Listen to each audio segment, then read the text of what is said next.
This audiobook summary of Dare to Lead by Brené Brown is not just another book summary. It's a deep exploration into one of the most urgent questions of our time. What does it truly mean to lead with courage when fear, doubt, and vulnerability seem to stand in the way? If you have ever found yourself hesitating to step up, avoiding difficult conversations, or questioning whether you really have what it takes to inspire others, this audiobook will challenge those fears head-on and show you that the very things you've been taught to avoid, your imperfections, your uncertainty, your discomfort, are actually the gateways to real leadership. Brené Brown makes a big promise in this book, and in this audiobook summary we unpack it for you in detail. Leadership is not about titles, power, or being the smartest person in the room. It is about the courage to face fear, the honesty to embrace vulnerability, and the skill to create trust even in the toughest environments. The big promise here is transformation, the ability to move from leading with armor, control, and perfectionism into leading with empathy, resilience, and what Brown calls daring leadership. That shift, she argues, is not only possible, but necessary if we want to thrive in today's workplaces, families, and communities. So as you listen to this audiobook summary of Dare to Lead, prepare yourself for more than just information.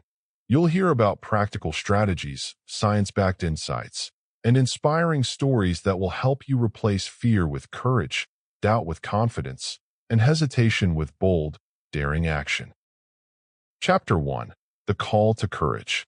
I want you to imagine you are not just listening to another business book summary, but instead you are stepping into a conversation that feels personal, emotional, and incredibly relevant to your own life. Because at the heart of this chapter, Brené Brown is daring us to face one of the greatest tensions of modern leadership, the undeniable truth that we cannot, and will not, ever step into courageous leadership without walking directly through vulnerability. And that means facing the fear, uncertainty, and discomfort we spend most of our time trying to avoid. Brown begins by stripping away the illusions we've been taught about leadership, the false belief that leaders are always fearless, confident, or in control, and instead she reframes leadership as a practice of showing up fully, even when you don't have all the answers, even when you feel exposed, even when the outcome is uncertain, because that is the definition of courage, choosing to step forward despite the guarantee of risk. The big promise of this chapter is simple yet radical. If you are willing to accept that vulnerability is not weakness, but rather the birthplace of courage, creativity, and connection, then you will unlock a new way of leading that is more sustainable, more human, and ultimately far more effective than leading with fear, perfectionism, or control. She explains that too many of us equate courage with toughness, thinking that the strongest leaders are the ones who never flinch, never falter, never let anyone see behind the armor. Yet this chapter dismantles that cultural myth with both research and real-life stories, reminding us that no one trusts a leader who pretends to be perfect, no one feels inspired by someone who hides behind authority, and no team thrives under the weight of fear and silence. Instead, what people crave in their leaders is authenticity, the willingness to admit mistakes, the capacity to say, "I don't know, but I'm willing to figure it out with you," and the bravery to hold space for hard conversations when others would rather stay quiet. One of the central insights in the call to courage is that vulnerability and courage are two sides of the same coin. You cannot have one without the other. Every act of true courage, whether it's standing up for your values, initiating a tough conversation, or making a bold decision in business, requires vulnerability, because there is always the chance of failure, criticism, or rejection. The moment you take away vulnerability, you also strip away the possibility of real courage. This is where Brown's research is particularly striking, because she shows us through years of data that the leaders who are most respected and trusted are not the ones who avoid vulnerability, but the ones who lean into it. And in doing so, they create cultures of trust where innovation and engagement thrive. But here is the challenge, and it is why this chapter feels so urgent. Answering the call to courage is not just about theory, it's about practice, and that practice is messy, uncomfortable, and often frightening. Brené Brown doesn't sugarcoat it. She says plainly that daring leadership requires rumbling with vulnerability, which means not just intellectually accepting it, but actively choosing to sit in uncomfortable emotions, to invite feedback, to have the hard conversations about race, gender, fairness, ethics, or accountability, even when your instinct is to run. And she points out something profound. The cost of not choosing courage is far greater because organizations, families, and communities that operate out of fear and avoidance slowly deteriorate under mistrust, disengagement, and disconnection. The big promise of this first chapter is transformation, but it is not an instant transformation. It is a call to a lifelong practice. Brown promises that if you are willing to accept this call, to lean into courage rather than retreat into comfort, you will become the kind of leader who does not just manage tasks, but actually inspires people, builds stronger relationships, and creates environments where creativity and honesty flourish. She also assures you that courage is not a trait reserved for a select few. It is a skill that can be taught, practiced, and strengthened over time, which means that anyone listening to this audiobook summary can choose to answer the call, regardless of background, personality, or position. She challenges the audience with reflective questions. Are you willing to be uncomfortable? Are you willing to risk being seen as imperfect? Are you willing to step into the arena of leadership knowing you will sometimes fail? And are you willing to keep showing up anyway? Because that is what courageous leadership demands. And this chapter makes clear that the choice is ours. We can either stay on the sidelines, protected but disconnected, or we can enter the arena, vulnerable but fully alive. As the narrator of this audiobook summary of Dare to Lead, I want you to hear the urgency in Brene's message. This is not about abstract leadership theory. It is about real lives, real workplaces, and real human connection. She reminds us that every day we are given opportunities to either armor up and play it safe, or strip off the armor and dare greatly. And that choice determines not only the culture we create as leaders, but also the legacy we leave behind. The call to courage is not a gentle invitation. It is a demand that echoes through every challenge we face in our modern world.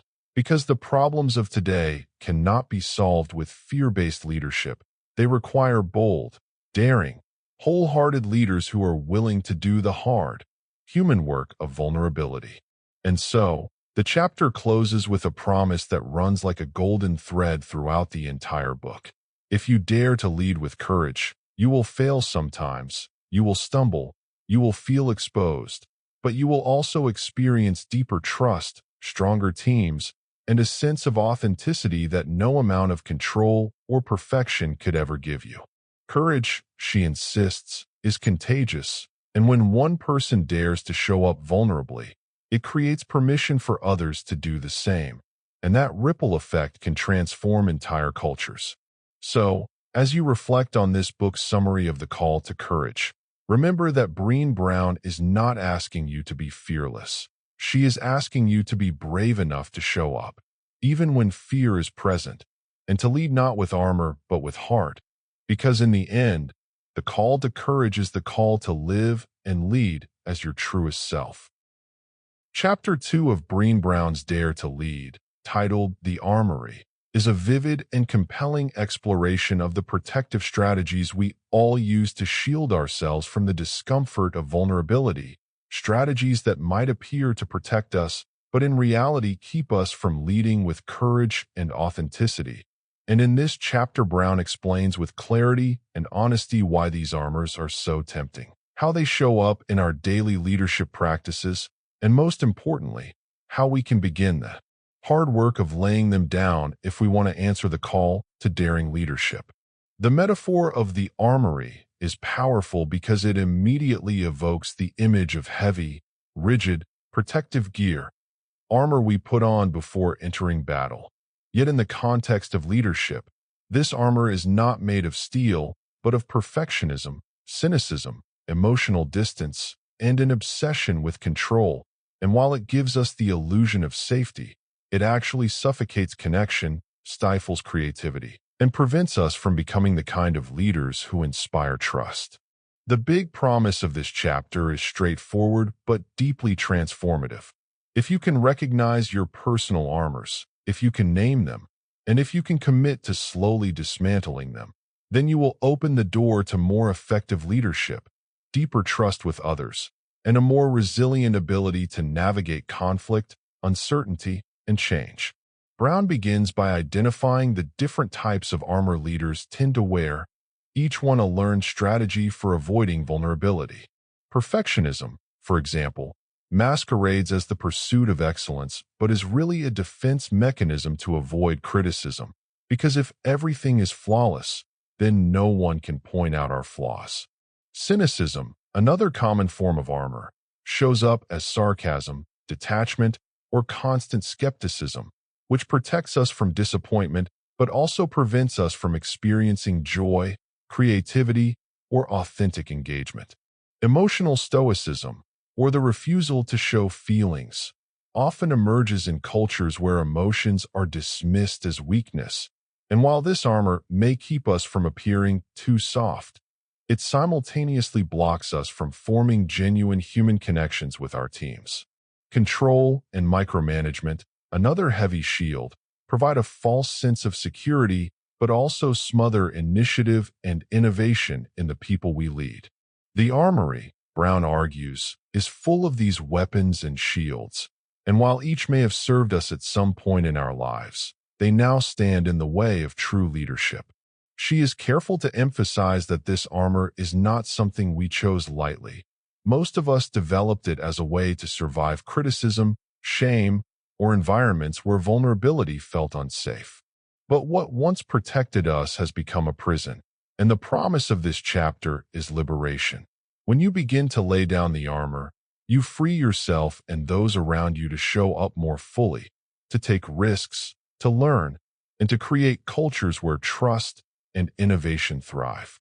One of the most striking insights in this chapter is Brown's discussion of how leaders who lead with armor unintentionally spread fear throughout an organization. When a leader refuses to admit mistakes, avoids hard conversations, or hides behind perfectionism, it creates a culture where others also feel compelled to armor up, and the result is a workplace filled with guarded people who are more concerned with self-protection than collaboration, innovation, or authenticity. She contrasts this with leaders who are willing to set down the armor, leaders who admit when they are wrong, leaders who embrace curiosity instead of control, leaders who allow themselves to feel and express emotions while also respecting boundaries. And she shows that these are the leaders who inspire genuine trust, foster creativity, and build resilient organizations. The chapter also emphasizes that dismantling the armory is not about recklessly exposing yourself, nor is it about abandoning all caution, but rather about cultivating what Brown calls grounded confidence, the ability to show up authentically, even vulnerably, while still holding to your values and boundaries. Grounded confidence comes from self-awareness, from the willingness to identify the patterns of armor you've built, and from practicing new ways of engaging that are aligned with courage rather than fear. The big promise here is transformation not just at the individual level, but at the cultural level. Brown argues that when leaders begin to set down their armor, they create ripple effects throughout the organization, because courage is contagious, and when one person models vulnerability, it gives permission for others to do the same. Slowly, cultures that were once dominated by fear, perfectionism, and cynicism begin to shift into cultures where honesty, accountability, and trust are the norm. And in this shift, innovation flourishes, because people no longer fear failure as much as they fear not trying, and engagement grows because people finally feel seen, valued, and connected. Brown is careful, though, to warn that laying down the armor is not a one-time act, but a daily practice. Each of us will feel the temptation to pick the armor back up when criticism, uncertainty, or conflict arises. And in those moments, the choice is whether to retreat back into safety or to lean forward into courage. The challenge of this chapter is to become more aware of when the armor appears, to pause, to name it, and to deliberately choose a different way of engaging. This is difficult work, Brown admits, because the armory has been with us for years, sometimes decades, and it feels comfortable even though it constrains us. But the promise is that each small act of courage, each time you choose curiosity over control, compassion over cynicism, authenticity over perfectionism, you strengthen your ability to lead with daring rather than fear. The chapter also reminds us that vulnerability without boundaries is not leadership, and that laying down the armor does not mean oversharing, emotional dumping, or abandoning accountability. Instead, it means aligning your actions with your values, being honest about your struggles without burdening others with them, and balancing openness with discernment. Brown highlights that true courage requires both vulnerability and integrity, and the combination of the two is what builds trust in the long term. In the end, the armory is both a mirror and a map. It is a mirror because it invites you to reflect on the armor you personally wear, whether it is perfectionism, cynicism, control, or emotional distance. And it is a map because it shows you that you are not trapped by this armor. You can choose to set it down and move toward a freer, braver way of leading. The big promise is that while the armor may have kept you safe in the past, it will not serve the leader you are becoming. And if you dare to step into leadership without it, you will discover deeper connections, stronger trust, and a more authentic and sustainable form of courage. So the call of this chapter is unmistakable. Dare to lay down the heavy armor. Dare to choose vulnerability over fear. Dare to trust that the very things you've been hiding might actually be the source of your strength. Because only when you remove the armory can you truly rise to the level of leadership our world demands today. Chapter 3 of Brené Brown's Dare to Lead, titled Shame and Empathy, is one of the most revealing and powerful parts of the book, because here Brown unpacks two forces that live at the very heart of leadership: trust and human connection, the destructive weight of shame and the healing, transformative potential of empathy. This chapter is not about abstract theories or shallow definitions, but rather about the deep and often hidden ways shame shapes how we lead, how we communicate, and how we see ourselves. And it explains why empathy is the only true antidote strong enough to disarm shame, build trust, and allow leaders and organizations to thrive. At the center of this chapter is a bold promise. If you can learn to recognize the signs of shame, both in yourself and in those you lead, if you can cultivate the skill of responding with empathy instead of judgment, and if you can build cultures where shame no longer dominates as a tool of control or fear, then you will unlock not only greater trust and resilience in your teams, but also the capacity to foster real belonging, innovation, and courage. The promise is not that shame can ever be eliminated completely. It is a universal human emotion, but that when shame is met with empathy, its power to isolate, silence, and damage is broken, and that shift creates the foundation for daring leadership. Brown begins by defining shame in simple yet piercing terms. Shame, she explains, is the intensely painful feeling that we are unworthy of love, connection, or belonging. It is the inner voice that whispers, "You're not good enough," "You don't belong here," or "You'll never be capable." And unlike guilt, which says, "I did something bad," shame says, "I am bad." That distinction is crucial because guilt can be a motivator to repair and grow, while shame is corrosive, eating away at self-worth and shutting down vulnerability. In leadership, shame becomes especially dangerous because it can infiltrate organizations through perfectionism, blame, secrecy, and the use of fear as a management tool, creating cultures where people are afraid to speak up, afraid to make mistakes, and ultimately unable to bring their full selves to the table. One of the most eye-opening insights in this chapter is Brown's explanation of how shame is often used, consciously or unconsciously, as a method of control in workplaces. Leaders who rely on shaming language, phrases like, "What's wrong with you?" or "I can't believe you messed this up again," may think they are driving accountability, but in reality, they are driving disconnection, disengagement, and resentment. Shame shuts people down. It narrows their focus to self-protection and survival rather than learning or problem-solving. And while shame may create compliance in the short term, it erodes trust in the long term, leaving organizations brittle and cultures toxic. But Brown does not stop at diagnosing the problem. She offers the antidote, and this is where the chapter takes on its most hopeful and transformative dimension. The antidote to shame, she argues, is empathy, the ability to connect with the emotion another person is experiencing, to understand their perspective, and to communicate that understanding without judgment. Empathy does not require fixing the problem or offering solutions. It requires presence, listening, and validating someone's feelings. When empathy meets shame, the cycle of isolation is broken because shame thrives in secrecy and silence. But the moment someone feels seen and understood, shame begins to lose its grip. Brown explains that empathy is not just a personal virtue, but a leadership skill, one that can be taught, practiced, and improved. She identifies the core components of empathy: perspective-taking, staying out of judgment, recognizing emotions in others, and communicating that recognition. These skills might sound simple, but in practice they require discipline and courage because leaders are often tempted to jump to advice, to minimize emotions, or to distance themselves from uncomfortable conversations.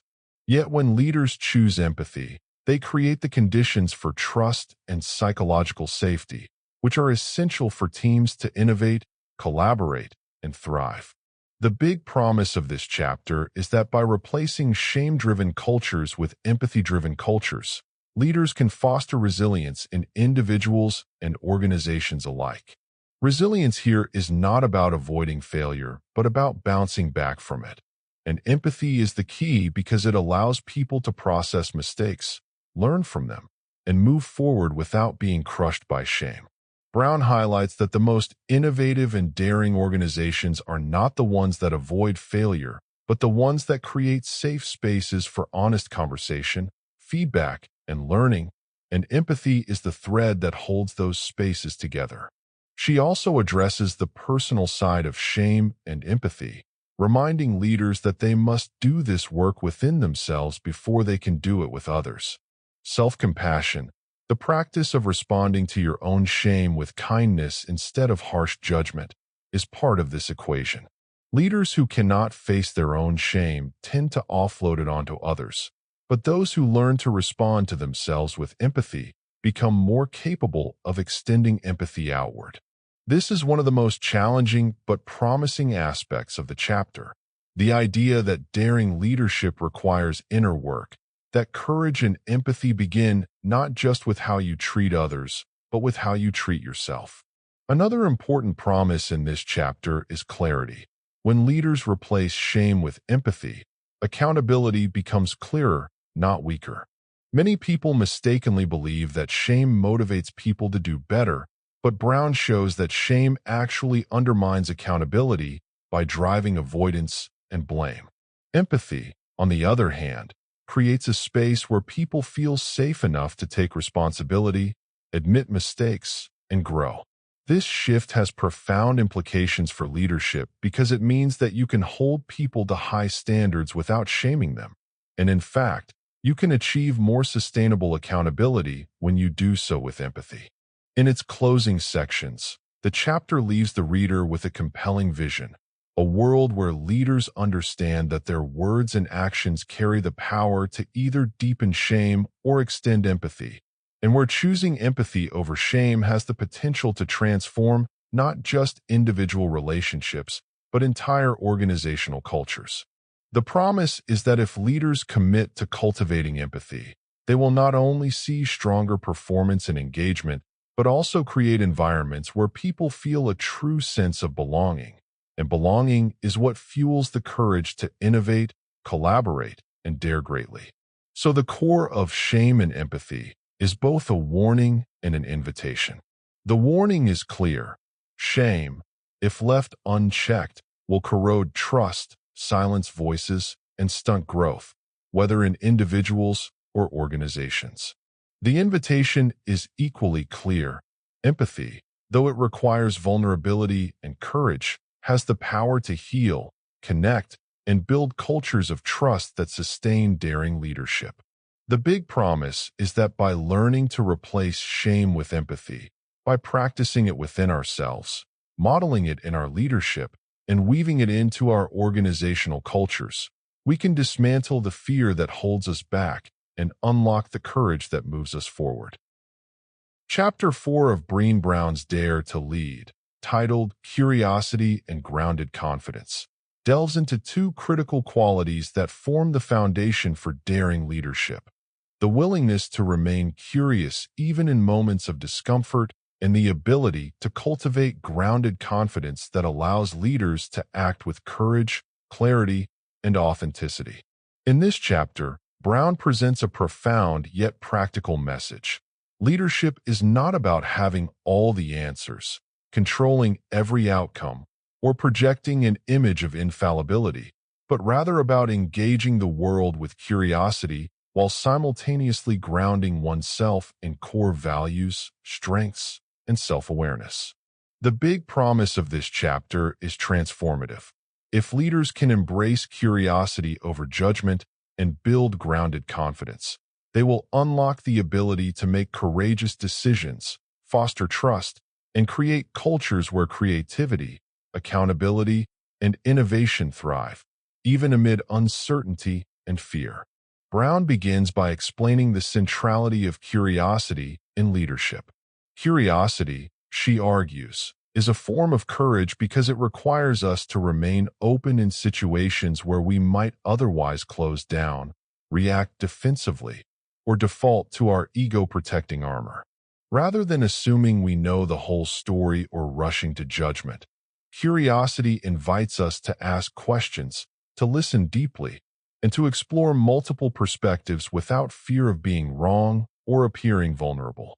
In the context of leadership, this is revolutionary because many leaders unconsciously operate under the assumption that appearing certain, confident, or in control is the only path to influence. In reality, Brown demonstrates that the most effective leaders are those who cultivate a mindset of curiosity. Leaders who ask questions like, "What am I missing? What can I learn from this situation? And how can I support others in solving this challenge together?" Curiosity, she emphasizes, is not a passive quality. It is an active, courageous engagement with reality, and it is the starting point for empathy, learning, and innovation. The chapter also introduces the concept of grounded confidence, which Brown defines as a confidence rooted not in ego or external validation, but in a deep understanding of one's values, strengths, and integrity. Grounded confidence allows leaders to step into challenging situations without being driven by fear, insecurity, or the need to control outcomes. It is the internal anchor that prevents leaders from reacting impulsively under pressure, from shutting down in the face of criticism, or from defaulting to defensive armor. The big promise of grounded confidence is that it creates freedom, freedom to be authentic, freedom to make difficult decisions, and freedom to lead in ways that align with one's deepest values while also inspiring trust and engagement in others. Brown connects curiosity and grounded confidence to vulnerability, explaining that both qualities require leaders to remain present and engaged even when they are uncertain, afraid, or exposed. Leaders often mistakenly believe that confidence means having all the answers, but Brown shows that real courage comes from acknowledging what we do not know while acting decisively within our areas of expertise and values. In this way, curiosity fuels growth and learning, while grounded confidence provides stability and integrity, and together they form the conditions for leadership that is daring rather than reactive, strategic rather than defensive, and relational rather than transactional. One of the most compelling aspects of this chapter is Brown's discussion of the interplay between curiosity and judgment. She explains that humans have a natural tendency to judge themselves and others, often as a way of maintaining safety or asserting control, but judgment blocks curiosity and stifles connection. Grounded confidence allows leaders to hold their own judgments lightly, to distinguish between constructive critique and destructive criticism, and to approach situations with a mindset of inquiry rather than accusation. This shift is particularly powerful because it transforms conflict, mistakes, and uncertainty from threats into opportunities for learning, collaboration, and growth. Leaders who practice curiosity and grounded confidence can model this approach for their teams, creating cultures in which experimentation, feedback, and dialogue are encouraged instead of feared. Brown also emphasizes the importance of self-awareness and self-compassion in cultivating these qualities. Grounded confidence is not about overestimating one's abilities or denying one's limitations. It is about developing a clear understanding of personal strengths, acknowledging vulnerabilities, and maintaining a commitment to acting in alignment with one's values even under pressure. Curiosity requires leaders to be aware of their own assumptions, biases, and blind spots so that they can ask better questions, listen more deeply, and respond thoughtfully rather than reactively. The combination of self-awareness, self-compassion, curiosity, and grounded confidence enables leaders to operate from a place of calm, deliberate courage, even in environments that are ambiguous, high-stakes, or emotionally charged. The chapter also addresses the organizational impact of these qualities. Brown highlights that curiosity and grounded confidence are not just personal traits, they are levers for systemic change. Leaders who cultivate these qualities create workplaces where people feel psychologically safe to share ideas, challenge assumptions, and take calculated risks. By modeling curiosity over defensiveness and grounded confidence over ego-driven control, leaders establish a culture in which learning from failure, seeking feedback, and embracing innovation become the norm rather than the exception. This, Brown promises, leads to higher engagement, stronger problem-solving, and more resilient teams capable of navigating complexity without relying on fear or authoritarianism. A particularly powerful insight in this chapter is the notion that curiosity and grounded confidence are intertwined. Curiosity without confidence can feel aimless or insecure, while confidence without curiosity can become rigid, arrogant, or closed-minded. True leadership emerges when these qualities are balanced, when leaders remain humble enough to ask questions and consider alternative perspectives, yet strong enough to make tough calls and stand by their values. The big promise of this synthesis is that leaders who master this balance can lead with clarity, empathy, and courage, creating environments in which both people and organizations flourish. Brown concludes the chapter by emphasizing that cultivating curiosity and grounded confidence is a lifelong practice, not a one-time achievement. It requires daily reflection, deliberate decision-making, and a commitment to learning from both successes and failures. The transformative promise of this chapter is clear. Leaders who commit to this path not only enhance their own effectiveness, but also create ripple effects across their teams and organizations, fostering trust, creativity, and resilience at every level. By embracing curiosity over certainty and grounded confidence over ego, leaders unlock the ability to act with courage, connect with others authentically, and build cultures where daring, innovative leadership is possible. Ultimately, curiosity and grounded confidence is a chapter about empowerment, connection, and courage. It reframes leadership as a practice grounded in self-awareness, ethical clarity, and an openness to learning, rather than a performance of authority, control, or invulnerability.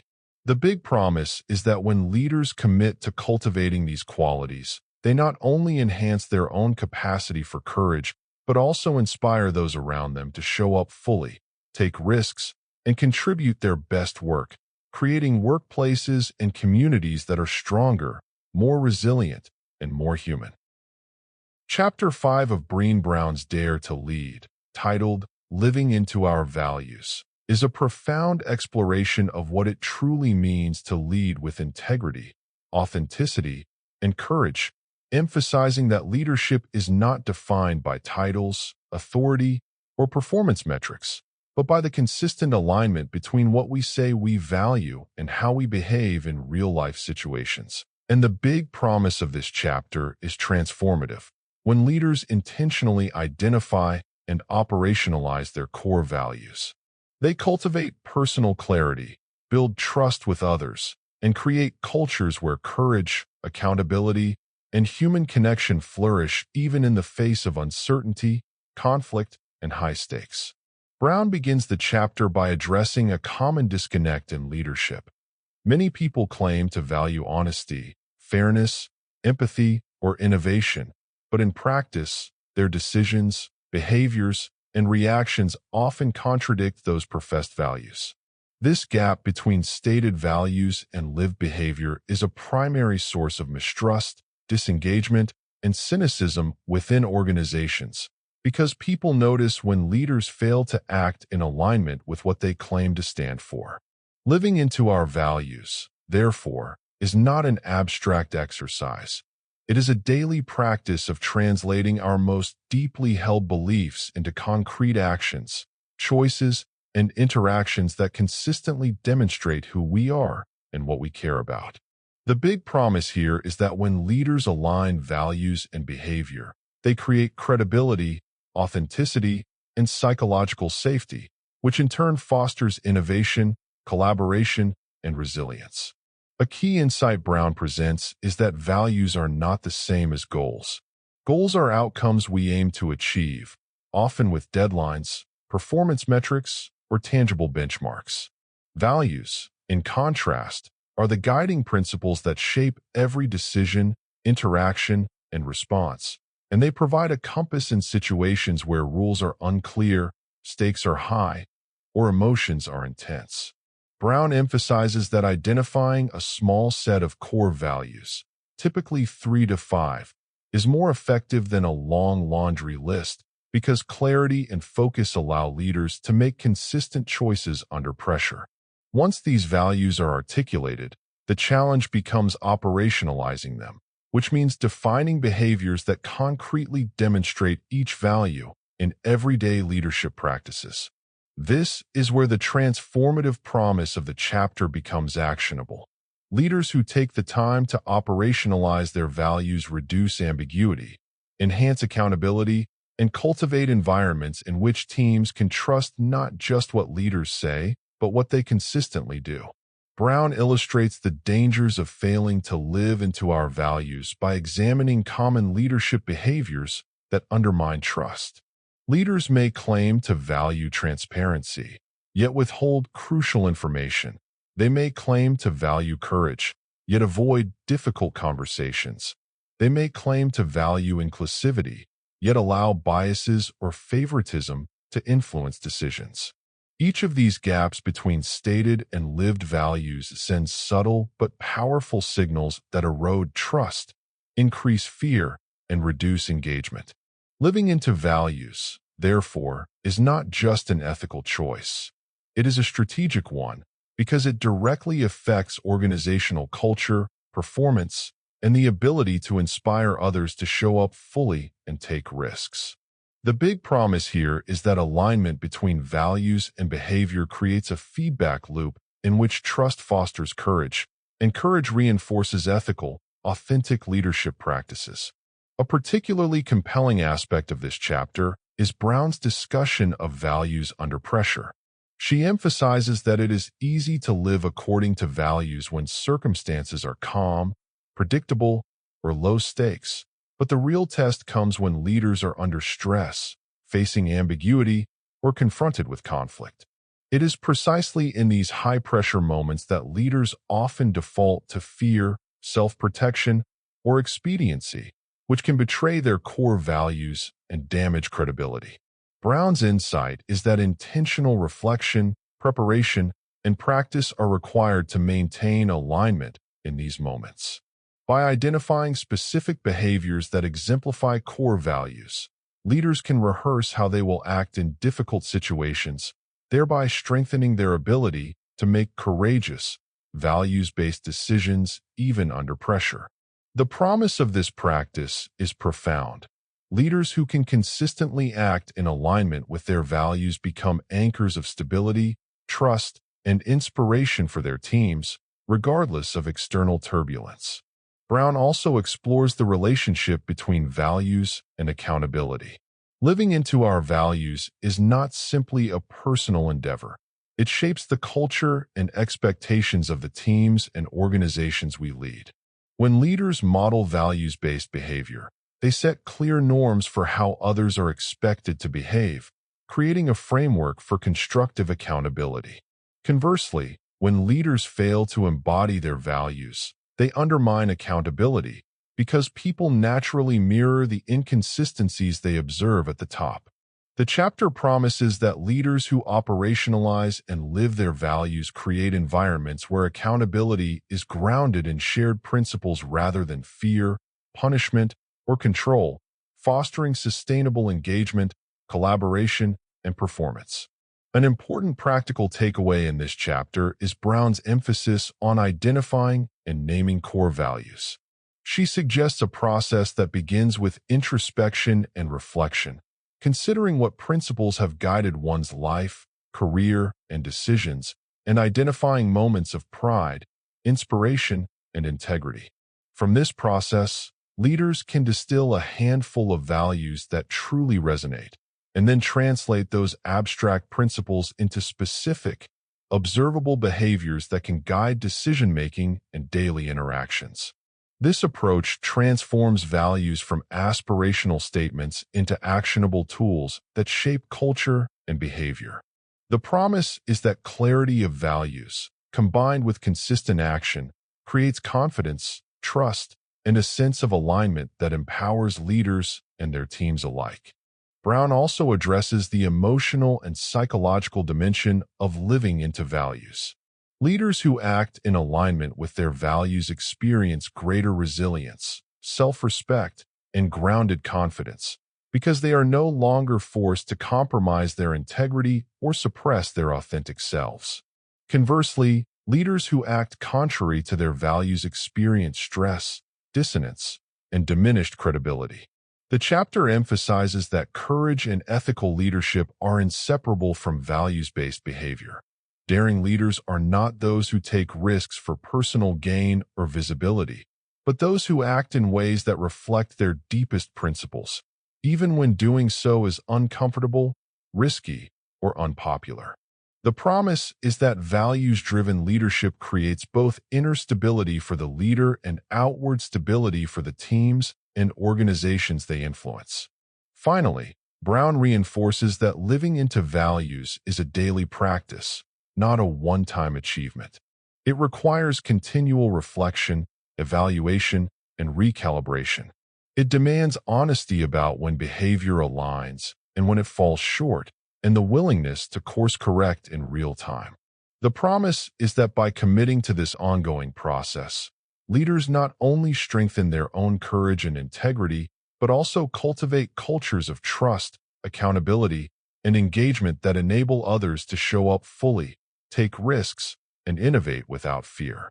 Living into values, therefore, becomes the foundation for daring leadership that is sustainable, authentic, and transformative.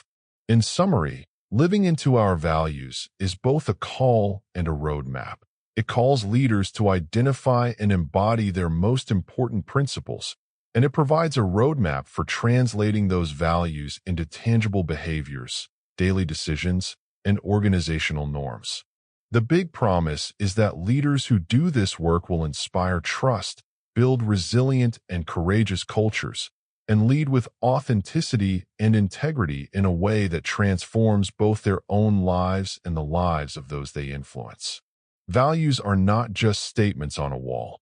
They are the compass that guides every courageous choice, every difficult conversation, and every bold step toward building a culture where people and organizations can truly thrive. Chapter 6 of Brené Brown's Dare to Lead, titled Braving Trust, is a powerful exploration of one of the most essential yet elusive elements of daring leadership: trust. In this chapter, Brown deconstructs trust from a superficial concept into a set of practical, observable behaviors and actionable skills, demonstrating that trust is not a vague feeling or abstract principle, but a measurable and cultivatable practice. The big promise of this chapter is transformative. By understanding, internalizing, and applying the components of trust outlined in the Braving framework, leaders can create environments where people feel safe to take risks, innovate, speak up, and engage fully, ultimately enhancing resilience, collaboration, and performance at both individual and organizational levels. Brown's central assertion is clear: without trust, courage falters, vulnerability is stifled, and the potential for meaningful connection and high-performing teams is severely diminished. Brown begins by addressing a common misconception about trust: that it is something that either exists or does not, that it is built over time or destroyed in a single moment. She reframes trust as a collection of behaviors and choices, an approach that empowers leaders to actively cultivate trust rather than passively hope for it to appear. Central to this approach is the Braving framework, which serves as both a diagnostic tool and a roadmap for building, maintaining, and repairing trust. Each letter in Braving represents a distinct dimension of trust that leaders can focus on in their interactions, decisions, and organizational culture. Boundaries, reliability, accountability, vault, integrity, non-judgment, and generosity. Together, these elements provide a holistic, actionable model that transforms trust from an abstract aspiration into a practical, teachable skill. The first component, boundaries, emphasizes the importance of respecting limits, both one's own and those of others. Leaders build trust by clearly defining what is acceptable and what is not, by honoring commitments regarding time, responsibilities, and confidentiality, and by modeling consistency in enforcing these boundaries. Brown stresses that failing to maintain boundaries, whether through overpromising, under-delivering, or violating personal or professional limits, erodes trust quickly, whereas honoring boundaries consistently reinforces reliability and creates psychological safety. This aspect of the Braving framework addresses a core promise of the chapter. Leaders who understand and respect boundaries cultivate predictable, trustworthy environments where people feel secure in expressing themselves and contributing without fear of exploitation or unpredictability. Reliability, the second component, focuses on consistency and follow-through. Brown highlights that trust is repeatedly built or eroded in small, everyday interactions, and that leaders who consistently show up, meet expectations, and honor commitments demonstrate reliability in ways that others notice and internalize. Reliability is not about perfection, but about demonstrating a pattern of dependable behavior over time. The promise here is that leaders who cultivate reliability create confidence among team members, allowing individuals to invest energy into collaboration, problem-solving, and innovation rather than monitoring or guarding against unpredictable behavior. Accountability, the third component, is one of the most critical and challenging aspects of trust. Brown emphasizes that trust is strengthened when leaders hold themselves and others accountable for behaviors, results, and values, and when mistakes or failures are addressed openly and constructively.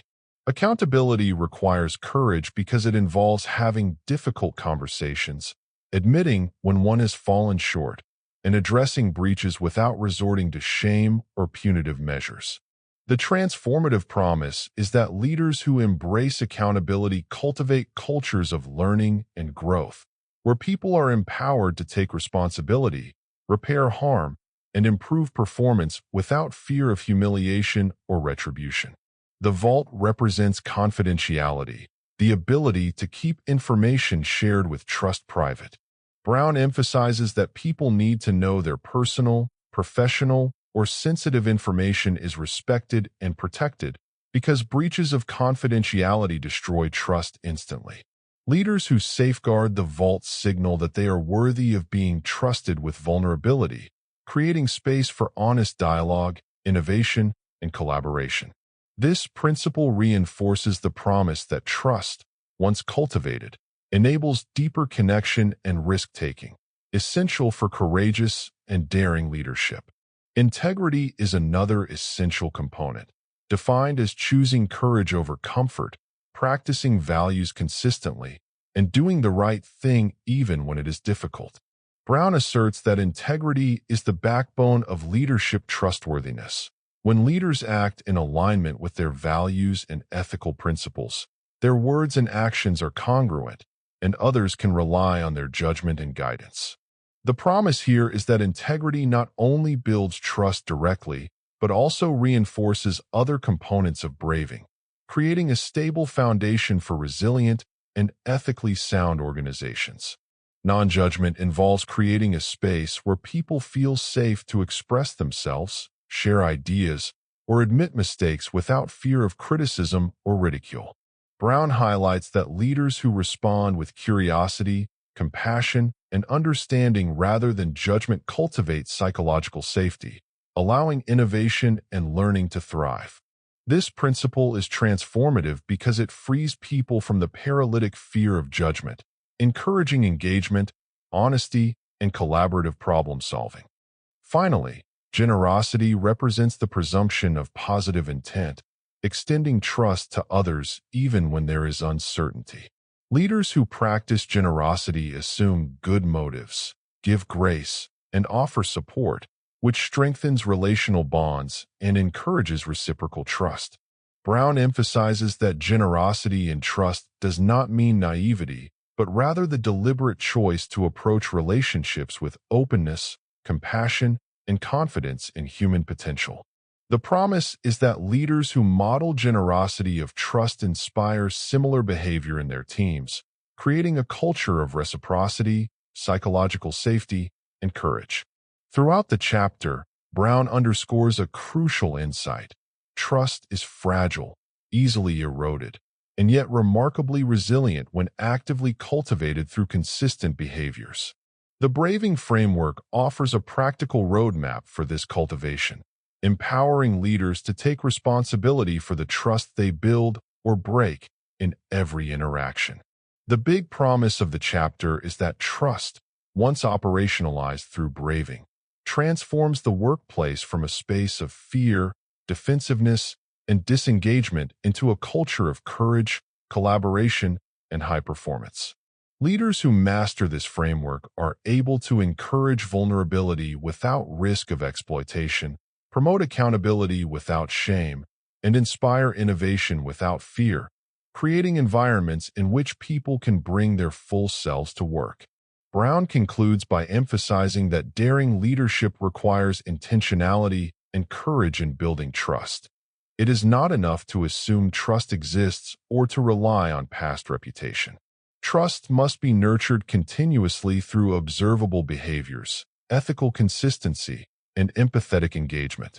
The transformative promise is that leaders who commit to practicing braving not only elevate their own credibility and effectiveness, but also catalyze trust-based cultures that amplify courage, resilience, and collective achievement.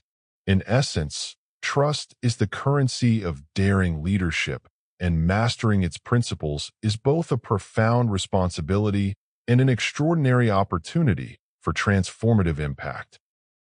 Chapter 7 of Brené Brown's Dare to Lead, titled Learning to Rise, is a profound exploration of resilience, courage, and the indispensable skill of recovering from failure, setbacks, and disappointment, which are inevitable in both life and leadership. Brown frames this chapter around one of the most universal challenges facing leaders: the ability to recover and move forward after experiencing loss, mistakes, or personal and professional defeat. The big promise of this chapter is transformative.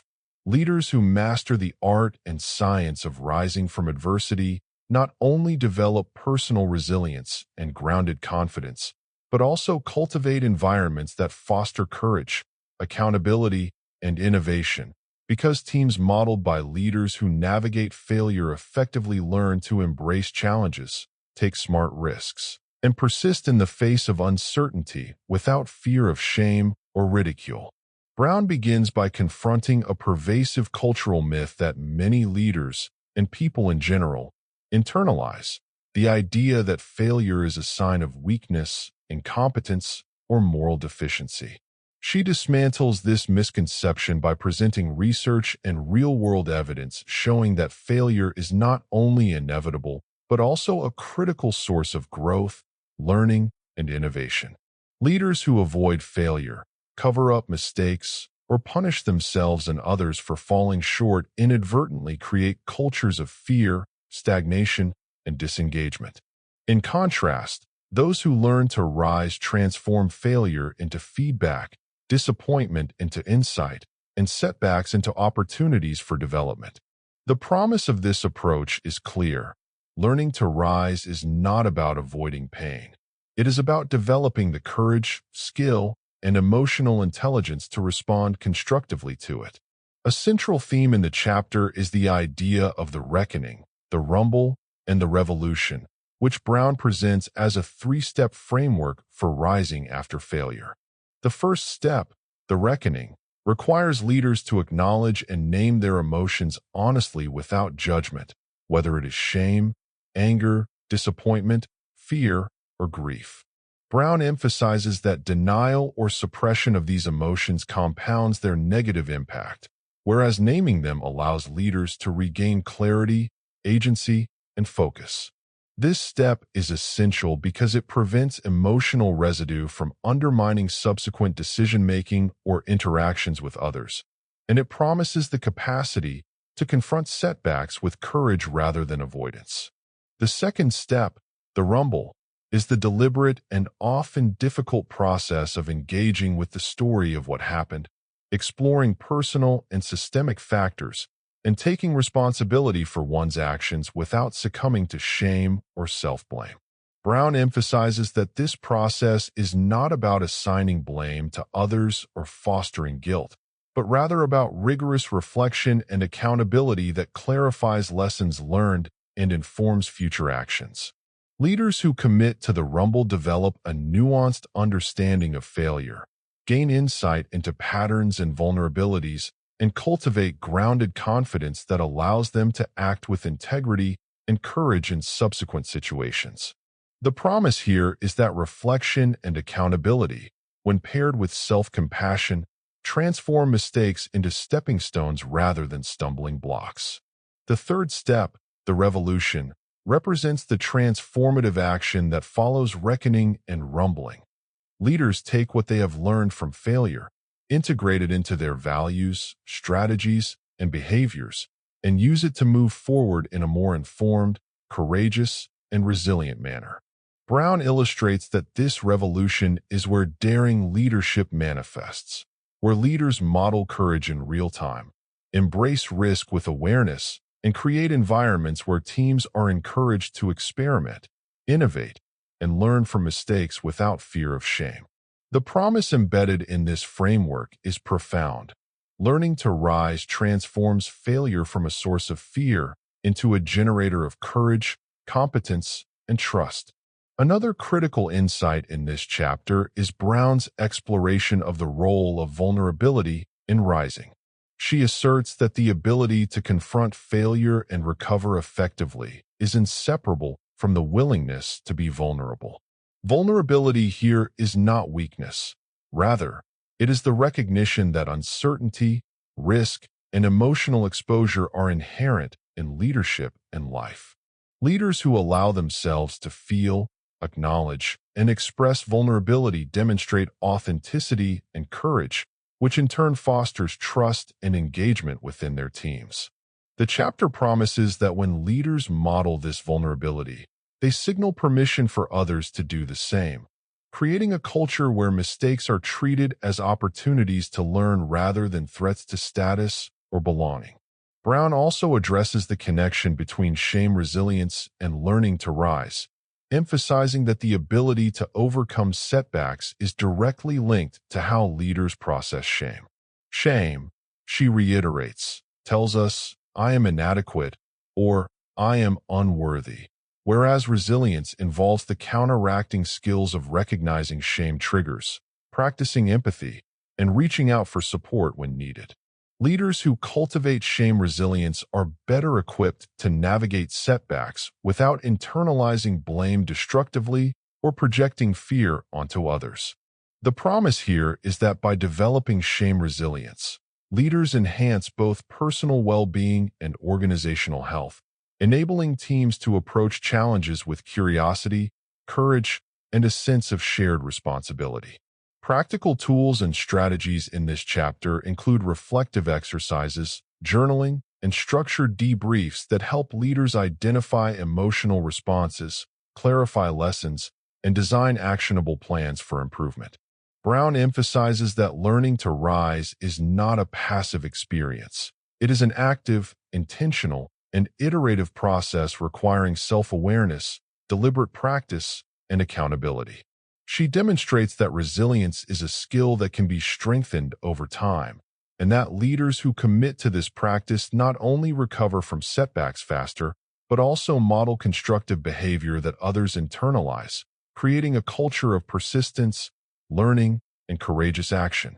The chapter closes with a powerful promise. Leaders who master the art of rising are not immune to failure, pain, or disappointment, but they are equipped to navigate these challenges with composure, clarity, and courage. They transform their experiences into learning opportunities, leverage setbacks as catalysts for growth, and create conditions in which teams can experiment, innovate, and engage fully without fear of shame. Learning to rise is, therefore, not just a personal skill. It is a cornerstone of daring leadership, fostering resilience, trust, and sustained performance in environments where uncertainty and risk are inevitable. Ultimately, learning to rise reframes failure from a mark of inadequacy into a vehicle for growth, courage, and authentic leadership. The chapter promises that leaders who embrace the reckoning, rumble, and revolution, who cultivate vulnerability and shame resilience, and who act with intention and reflection, are capable of rising stronger from adversity and inspiring others to do the same. It is a call to recognize that setbacks are not endpoints, but opportunities to practice courage, reinforce values, and model the daring leadership required to navigate complexity, ambiguity, and change successfully. In conclusion, Dare to Lead by Brené Brown is not just a leadership manual. It is a transformative guide that redefines what it means to lead with courage, authenticity, and integrity in today's complex, high-stakes world. The big promise of this book is that leadership is not reserved for the title holders, the extroverts, or those who project infallibility. It is available to anyone willing to embrace vulnerability, confront fear, and engage in the messy but profoundly rewarding work of daring leadership. By exploring themes such as courage, empathy, shame resilience, grounded confidence, and values-based action, Brown provides a roadmap for leaders to step into their fullest potential while creating environments where trust, accountability, and innovation can flourish. The results of applying the principles in Dare to Lead are both immediate and long-term. Leaders who dare to show up authentically, who choose curiosity over judgment, and who operationalize their core values experience stronger connections with their teams, higher levels of engagement, and a culture where collaboration and creativity thrive. By dismantling the armory of perfectionism, control, and defensiveness, Leaders create spaces where people feel safe to contribute ideas, admit mistakes, and take meaningful risks, leading not just to better outcomes, but to workplaces and organizations that are resilient, adaptive, and humane. Brown's work promises that courage is contagious. As one leader demonstrates vulnerability and integrity, it gives permission for others to do the same, creating ripple effects that extend far beyond the individual and shape the very culture of organizations, families, and communities. Perhaps the most profound takeaway from Dare to Lead is that leadership begins with the willingness to face our own fears, imperfections, and vulnerabilities. The book provides actionable tools for building shame resilience, cultivating empathy, braving trust, and rising from setbacks. Each chapter equips leaders with the knowledge and strategies to transform both themselves and the people around them. The promise is not comfort or perfection. It is growth, courage, and meaningful impact. Leaders who internalize these principles not only improve their professional effectiveness, but also foster a sense of purpose, belonging, and human connection that elevates every interaction, decision, and challenge. If you found this summary helpful and inspiring, take a moment to like this video, share it with your friends, and subscribe to our audiobook channel, CliffNote Chronicles, where we break down the most impactful books into engaging, actionable summaries. By subscribing, you'll gain access to insights from top leadership, personal growth, and business books, giving you the tools to grow, lead, and succeed in both your career and life. Daring leadership is not a destination. It's a practice, a mindset, and a commitment to show up with courage, integrity, and empathy every single day. Dare to Lead offers a blueprint for that journey, promising profound personal transformation and lasting organizational impact for those willing to answer the call. Take these lessons to heart, step into your own courage, and watch the ripple effects unfold in every corner of your life and leadership.